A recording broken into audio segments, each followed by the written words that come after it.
কেমন আছো তোমরা সবাই? আশা করি খুব খুব ভালো আছো। আমাদের নতুন একটা ব্লগে তোমাদের জানাই ওয়েলকাম। আজকে 22 তারিখ রবিবার, ঘড়িতে এখন বাজে, তোমাদের দেখাই, দেখো 4:22। তো একদম সকাল সকাল উঠে পড়েছি, আমরা যাবো একটা জায়গায়। তো এখন আর বেশি কথা না বলে চলো চটপট রেডি হয়ে নিই। আমি একদম রেডি হয়ে গেছি 5টার মধ্যেই। চটপট একটুখানি ঘরটা গুছিয়ে নিয়েই বেরোবো আমরা। ও রেডি হচ্ছে, রেডি হয়ে নিলেই বেরোবো। উঠে তো পড়েছিলাম একদম ভোরবেলা, তোমরা যেমনটা দেখলে। তো রেডি হয়ে বারান্দায় বেরিয়ে দেখি চারদিকটা তখনও অন্ধকার, আলো ফোটেনি। এখানে ড্রাই ফ্রুটসের প্যাকেটও নিয়ে নিয়েছি, এখানে বিস্কুট, কেক মোটামুটি আছে আর কি। গাড়িতে করে ইচ্ছা হলে যেতে যেতে খাবো। অন্ধকার এখন দেখো, আমরা এখন অন্ধকারের মধ্যে দিয়ে যাচ্ছি গাইস। ব্যাস উঠে পড়েছে, ভোগ হচ্ছে। দাদাকে নমস্কার করে আমাদের জার্নি শুরু হলো। আমাদের এই বড় পক্ষী রাস্তায় করে এটা আমাদের second long drive. First long ড্রাইভটা সেই আমরা গিয়েছিলাম ইকো আরবান ভিলেজে। সেই ব্লগটা তোমরা নিশ্চয়ই অনেকে দেখে নিয়েছো, যদি এখনো না দেখে থাকো তাহলে গিয়ে দেখে আসতে পারো, এই চ্যানেলেই আপলোড করা আছে। দুজনে মিলে ঠিক করলাম যে এই রবিবারে আমরা একটুখানি কোথাও বেরিয়ে আসি, তাই একটা শর্ট ডে ট্রিপ প্ল্যান করেছিলাম। কোথায় গিয়েছিলাম, কিভাবে গিয়েছিলাম, তোমরা পুরো ভিডিওটা দেখতে থাকো, সবটাই জানতে পারবে। তোমাদের সাথে কথা বলতে বলতে দেখো পৌঁছে গেলাম ধুলোগড় টোল। আমরা স্টার্ট করেছিলাম হাওড়া ডুমুরজলা স্টেডিয়াম থেকে, বেলেপোল মোড় হয়ে পৌঁছলাম ধুলোগড়। টোলে নিয়েছিল 168 টাকা, শুধুমাত্র যাওয়ার, আসারটা আবার আলাদা। এই ভিডিওতে কিন্তু ডিটেলস ইনফরমেশন থাকছে, তোমরা যদি এরকম শর্ট ডে ট্রিপ প্ল্যান করতে চাও তোমরা অনায়াসেই করে নিতে পারো। অতএব তোমাদের এই ভিডিওটা স্কিপ না করে পুরোটা দেখতে হবে, তাহলেই তোমরা সবকিছু জানতে পারবে। বাইক হোক কিংবা 4 হুইলার, আমাদের গল্পের আর শেষ হয় না, মানে টপিক আছে কিছু না কিছু, আমরা বকবক করবোই। মাঝের মধ্যে ওকে এত বকিয়ে ফেলি, মানে তার জন্য দাবরানিও খেয়ে যাই আর কি, সেটা আলাদা কথা, অত ডিটেলসে আর গেলাম না। ফট করে ক্যামেরাটা অন করে দিয়েছি বলে একটু মুচকি হেসে দিল। যাই হোক, আমরা বকবক করতে করতে তখন পৌঁছে গেলাম রানীহাটি। সকাল সকাল বাজার তখন বসছে, রকমারি মাছ, সব মাছ বিক্রেতারা কিনতে এসছে, তারা এবার বিভিন্ন জায়গায় সেল করবে। এই যে রানীহাটি মোড় ক্রস করলাম।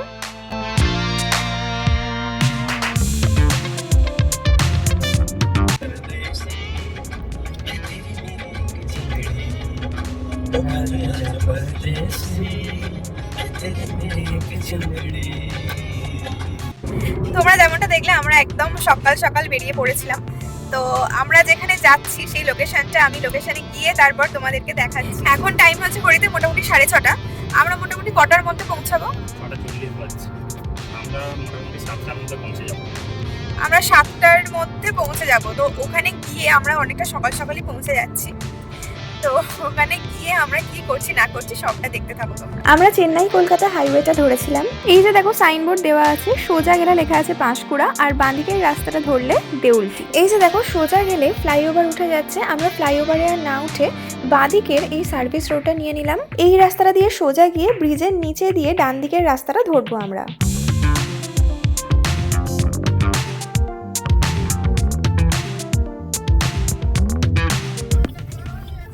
রাইট সাইডে ঢুকবো, রাইট সাইডে ঢুকে সোজা রাস্তাটা নেব, কোনো ডান দিক বাঁ দিক দেখবো না, রাস্তা দেখে পার করবে, দেখে পার করে পুরো সোজা ঢুকবো। এবার গ্রাম রাস্তা শুরু হয়ে যাচ্ছে, একটু সাবধানে গাড়ি চালাবে। এই বাঁ দিকে দেউলটি অটো স্ট্যান্ড, এটা অটো স্ট্যান্ড। বাঁ হাতে দেখলে পড়লো দেউলটি অটো স্ট্যান্ড। এই রাস্তা দিয়ে তোমাদেরকে যেতে হবে একদম সোজা, কোনো দিকে আঁকবাঁক নেই, সোজা রাস্তা গিয়েই তোমরা দেখতে পাবে আবার একটা সাইনবোর্ড। এই রাস্তা ধরে আস্তে আস্তে একটু খেয়াল রাখতে হবে, মোটামুটি 1 কিলোমিটার এলেই তোমরা এই সাইনবোর্ডটা দেখতে পাবে।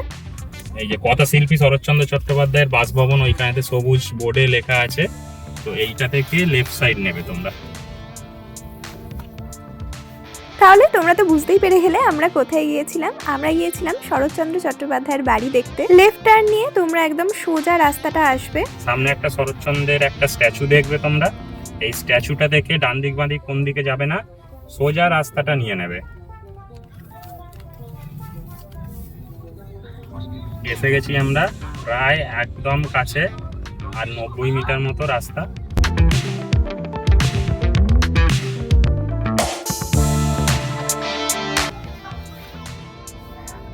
এই যে এইটা হচ্ছে শরৎচন্দ্রের বাসভবন ছিল, দেখছো। আমরা আবার দেখাবো।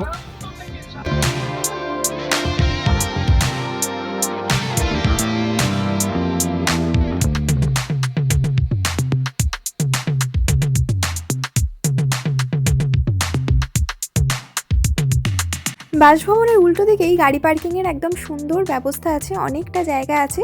তো তোমরা যদি গাড়ি নিয়েও আসো কোনো অসুবিধা হবে না। অত সকাল সকাল তো কেউ আসেনি, তাই একদম ফাঁকায় আমরা গাড়ি পার্ক করে দিলাম। আমরা পৌঁছে গেলাম সকাল সকাল একদম। কোথায় পৌঁছলাম? কথাশিল্পী শরৎচন্দ্র চট্টোপাধ্যায়ের একদম বাড়ির সামনে। আমরা আজকে শরৎচন্দ্রের বাড়িটা দেখবো, তোমাদের দেখাবো। আর এই কথাশিল্পী শরৎচন্দ্রের আর একটা নাম ছিল, যেটাকে ছদ্মনাম বলা হয়, সেটা হচ্ছে অনিলা দেবী। এখন বাজে হচ্ছে 6:52। এখন ওই 6:52, 7টাও বাজেনি। আমরা অনেক সকাল সকাল পৌঁছে গেছি। তো কটায় খুলবে? শরৎচন্দ্র চট্টোপাধ্যায়ের বাড়ি ওপেন হয় সকাল 10টায়, আবার বন্ধ হয়ে যায় 12টায়। সকাল 10টা থেকে 12টা ওপেন থাকে, আবার বিকাল 3টে থেকে ওপেন হয়। এত সকাল সকাল পৌঁছে গেলাম, কি করব? করবো একটা জিনিস করব। শরৎচন্দ্র চট্টোপাধ্যায় দুটো পোষা মাছ ছিল, কার্তিক আর গণেশ। তো সেই মাছ দুটোকে তো তোমাদের আর দেখাতে পারবো না, কিন্তু মাছ দুটো যেখানে থাকতো সেই পুকুরটা আমরা তোমাদের দেখাবো। চলো। সেটা আমিও জানতাম না। চলো যাই।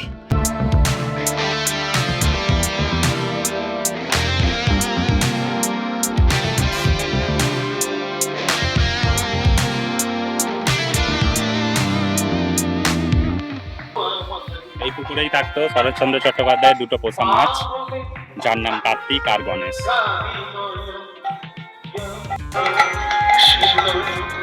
এই হচ্ছে শরৎচন্দ্র চট্টোপাধ্যায়ের বাড়ির গেট।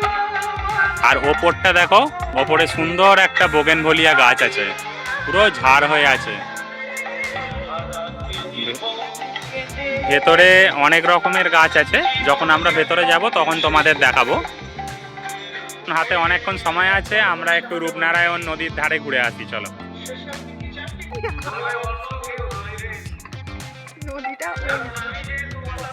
নদীর দিকে যাবো বলে আমরা দুজনে মিলেই হাঁটছিলাম। হাঁটতে হাঁটতে দেখি ওখানে গাড়ি বাইক রাখার আরও একটা বড় স্পেস আছে।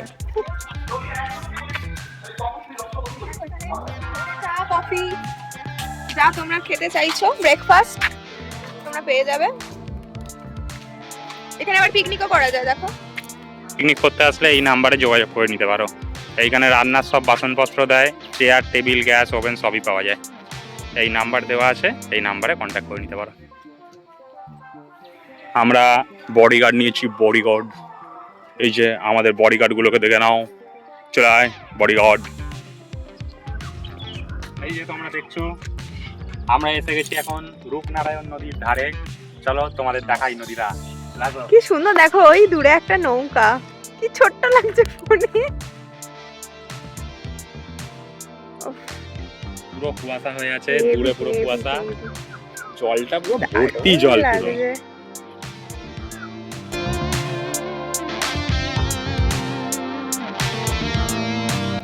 চলো, এখানে একটা ছোট ঘাট আছে, দেখে নাও। এখানে গ্রামের লোকেরা নামে এসে বোঝাই যাচ্ছে, কিন্তু স্লিপারি হবে। আমিও কিছুটা নামবো। আস্তে পড়ে গেলে আমি তুলতে পারবো না কিন্তু।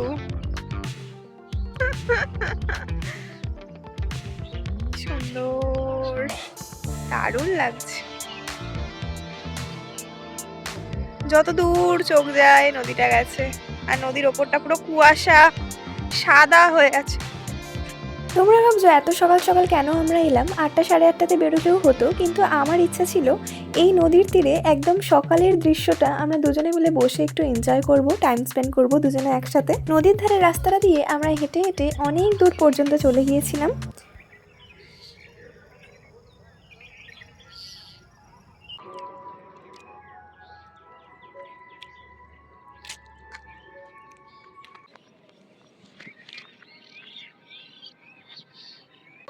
আমাদের দেবে? এই কাকু ওনার চাষের জমিতে এসেছিলেন কুমড়ো ফুল তুলতে। উনি হয়তো বাজারে নিয়ে গিয়ে সকাল সকাল সেটা বিক্রি করতে। এই টাটকা কুমড়ো ফুলটা দেখে ওর এতই লোভ লেগেছিল কুমড়ো ফুলের বড়া খাবে বলে কয়েকটা কুমড়ো ফুল কিনেই নিল। এই যে তুমি এতগুলো ফুল কিনলে, হ্যাঁ, এটাকে নিয়ে এখন তুমি কি করবে?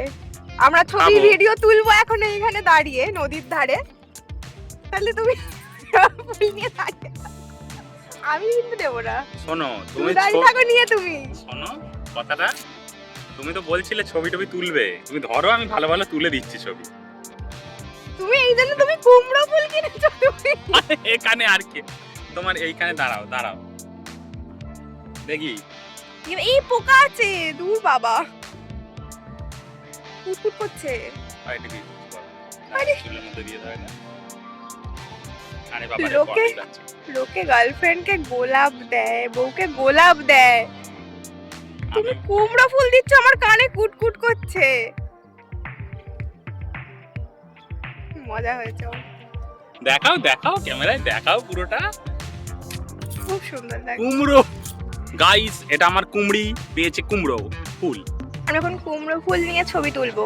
তোমরা এই ছবিগুলো আমাদের ফেসবুক আর ইনস্টাগ্রামে দেখতে পাবে, আমাদের স্ক্রিনেই যাচ্ছে, তোমরা চেক করে নিতে পারো। কুমড়ো ফুল নিয়ে খানিকক্ষণ কামড়াকামড়ি করার পরে দুজনে মিলে অনেকটা সুন্দর টাইম স্পেন্ড করে আর অনেক সুন্দর সুন্দর ছবি তুলে আমরা ফিরে আসছিলাম। তখন দেখি এই খাবার স্টলটা খুলে গেছে। এই যে এই জায়গাগুলো দেখছো, এই জায়গাগুলো তোমরা যদি পিকনিক স্পট বুকিং করো তাহলে এই জায়গাগুলোতে রান্নার জন্য বুকিং দেয়। তোমরা এইখান থেকে গ্যাস ওভেন সব কিছু নিয়ে এসে বা এইখান থেকে ভাড়া করে তোমরা এইখানে রেখে রান্না করতে পারবে।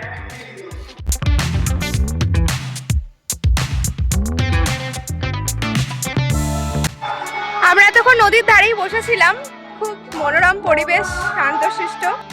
তো এতক্ষণ খুব সুন্দর দুজনে মিলে একটু টাইম স্পেন্ড করলাম। আর 1 ঘন্টা মতো বাকি আছে, 1 ঘন্টাও এখনো বাকি নেই, 9টা 10-15 বাজে। তো 10টার সময় গেট খুলবে, একটু গাড়িতেই ওয়েট করি আমরা ততক্ষণ। চলেই যাব।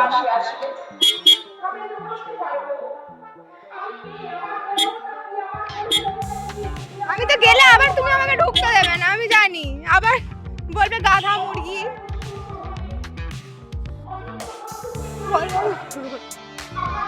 আরে বলো।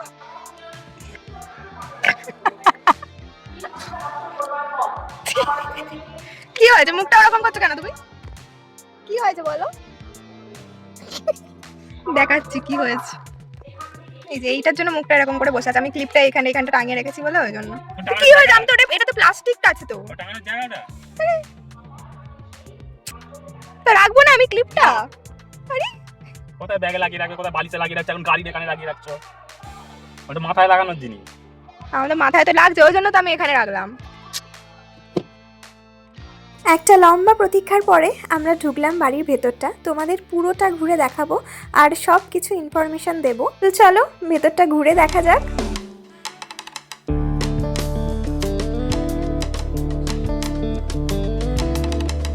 মেন গেট দিয়ে ঢুকলেই সোজাসুজি তোমরা দেখতে পাবে শরৎচন্দ্রের বাড়ি, আর ওনারই একটা স্ট্যাচু রাখা আছে বাঁদিকে।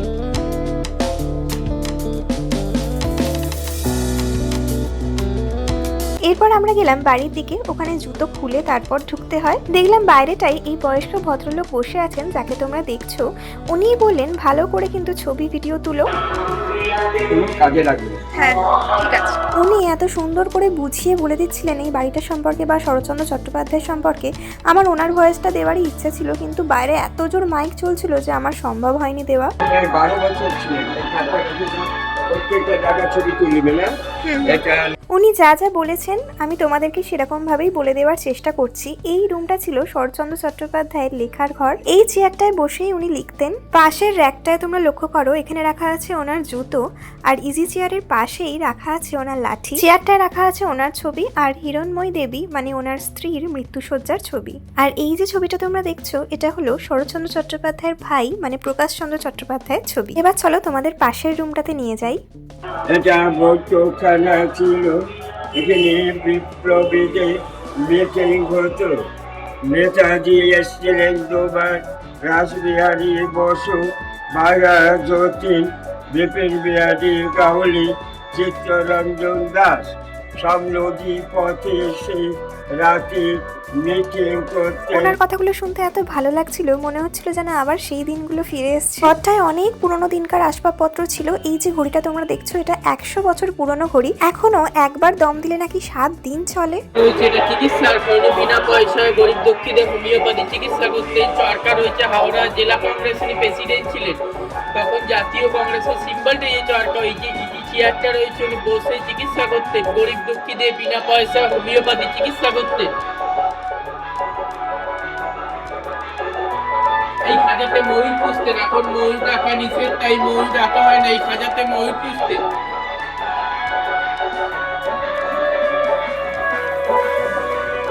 ঠাকুর রয়েছে, রাধাকৃষ্ণ ঠাকুর, শ্বেতপাথরের মূর্তি, চিত্তরঞ্জন দাস যখন দেশের উদ্দেশ্যে অ্যারেস্ট হয়ে গেছিল ওনাকে দিয়ে গেছিলেন, সেই ঠাকুরটা আজ নিত্য পুজো হয়। চিত্তরঞ্জন দাসের বাড়ির ঠাকুর আলমারিতে ওষুধ রয়েছে, রাধাকৃষ্ণ ঠাকুরের পাশে ওটা লক্ষ্মীর হাঁড়ি রয়েছে।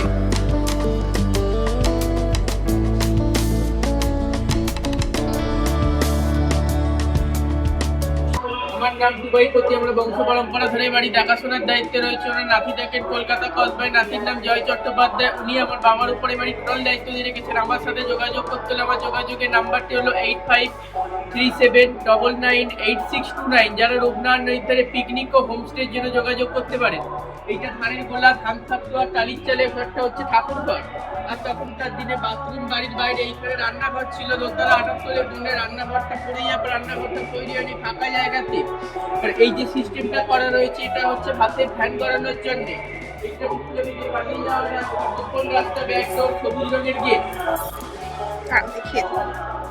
এটা বিপ্লবীদের পালিয়ে যাওয়ার রাস্তা।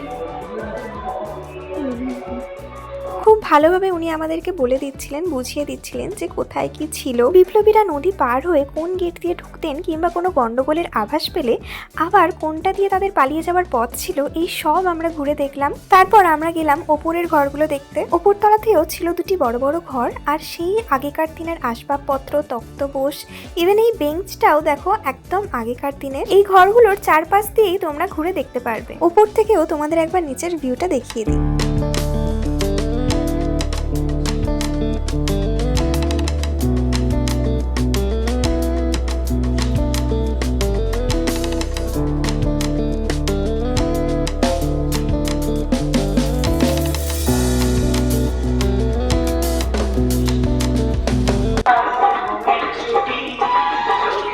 রূপনারায়ণ নদী,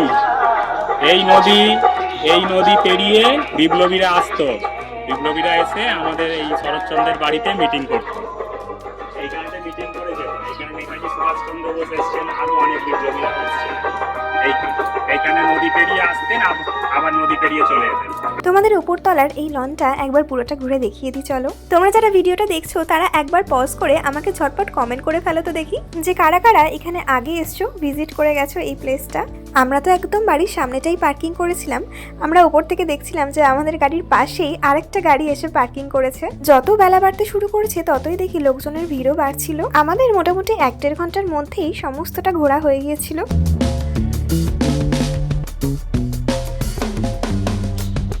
আমরা ওখান থেকে বেরিয়েই পাশেই দেখলাম আরেকটা জায়গা, যেটা আমরা নদীর ধারে যাওয়ার সময় দেখেছিলাম, কিন্তু তখন আর ভিডিও করিনি। এখানে দেখো স্বামী বেদানন্দ, শরৎচন্দ্র চট্টোপাধ্যায় আর হিরণময়ী দেবীর স্মৃতিসৌধ করা আছে। বাইরেটাই দেখলাম বিভিন্ন ধরনের ফুল গাছের চারা নিয়ে এখানে বসেছেন একজন কাকু, আর তার পাশেই এই হ্যান্ডমেড জুয়েলারির স্টল বসেছিল। আমরা যখন এসেছিলাম তখন আমাদের গাড়িটাই শুধু ছিল, এখন কতগুলো গাড়ি দেখো। এটা আমাদের পাশে একটা এসে গেছে, এইটা। তারপর এইদিকে দেখো বাইরে এইখানে আছে, ওইদিকে আছে, ওইদিকে দুটো গাড়ি আছে। এখন একটু ভিড় হয়ে গেছে, এখন 11টার মতো বাজে। আমরা কথাশিল্পী শরৎচন্দ্র চট্টোপাধ্যায়ের বাড়ি ঘুরলাম, ঘুরে দেখলাম, বেশ ভালো লাগলো। আর জায়গাটা মানে কি বলবো, খুব সুন্দর, মানে গাছগাছালি দিয়ে ঢাকা। তো গরমকালেও যদি তোমরা ঘুরতে আসো তাহলেও কিন্তু এই জায়গাটা অনেকটা ঠান্ডা থাকবে, আর নদীর একদম ধারে, তাই জন্য আমরা এখন এখান থেকে বেরিয়ে যাচ্ছি। এখান থেকে বেরিয়ে একটা সুন্দর রেস্টুরেন্টে যাব। কোন রেস্টুরেন্টে যাব সেটা ওকে এখনো জানাইনি, ওর কাছে এটা সারপ্রাইজ। আমরা এখন গিয়ে লাঞ্চ করব। ঠিক আছে, চলো তাহলে এখান থেকে বেরোনো যাক।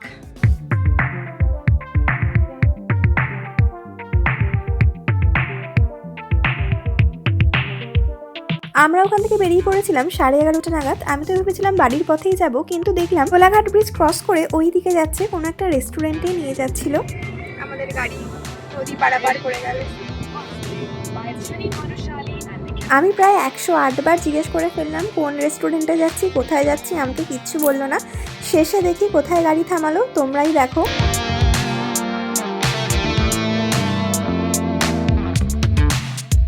এখানে সামনে যেগুলো বাইকগুলো দেখছো সেগুলো সবগুলোই R15। একটা মানে রাইডিং টিম এসছে একটা। ফার্স্টে গিয়ে আমরা রেস্টুরেন্টে ঢুকিনি, ওদের স্ন্যাক্স কাউন্টারটা আগে গিয়েছিলাম, কারণ প্রচণ্ড গরম হচ্ছিল, একটু কিছু ঠান্ডা পানীয় কিনবো বলে গিয়েছিলাম। তারপর আমরা গেলাম রেস্টুরেন্টে।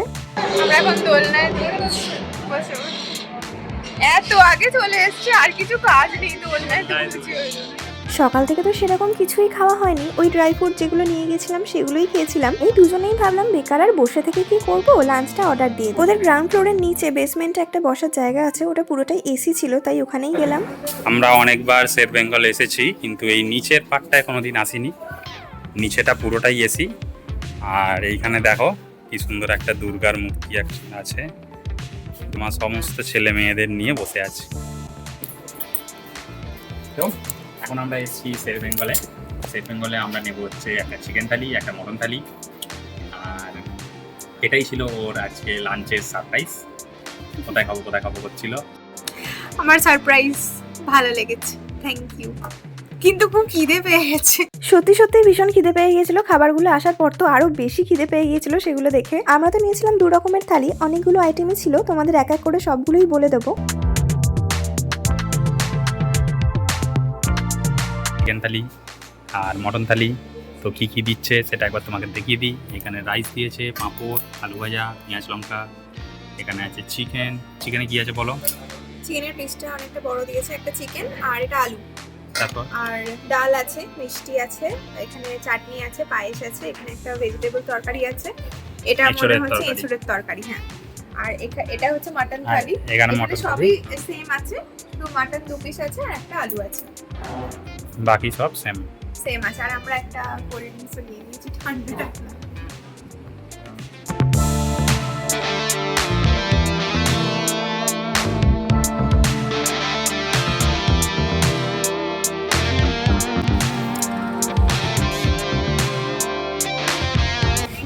শের বেঙ্গলে খাওয়া দাওয়া করে আমরা বেরিয়ে পড়লাম। এখন মোটামুটি বাজে 1টা। তো আমাদের ডে আউটিং এখানেই শেষ, আমরা এখন ফিরছি বাড়ির পথে।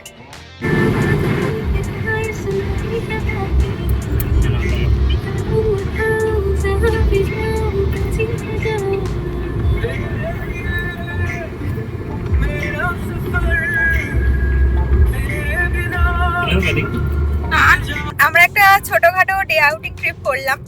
তো তোমাদের ব্লগটা কেমন লাগলো তোমরা প্লিজ কমেন্টে জানিও, আর ভালো লাগলে অবশ্যই আমাদের চ্যানেলটাকে সাবস্ক্রাইব করে দিও। তোমরাও যদি দেওলটি আসতে চাও তাহলে ছোটখাটো একটা ট্রিপ করেই নিতে পারো, গরমকাল হোক কিংবা শীতকাল, এখানে সবসময়ই আসা যায়। আশা করি তোমরা এই ভিডিওতে সমস্ত কিছু ইনফরমেশন পেয়ে গেছো। আমি যতটা সম্ভব ইনফরমেশন দেওয়ার চেষ্টা করেছি। আমি যে ইনফরমেশনগুলো দিলাম তার বাইরেও যদি তোমাদের কিছু জানার থাকে তাহলে তোমরা প্লিজ কমেন্টে আমাদেরকে জানিও, আমরা রিপ্লাই করে দেবো।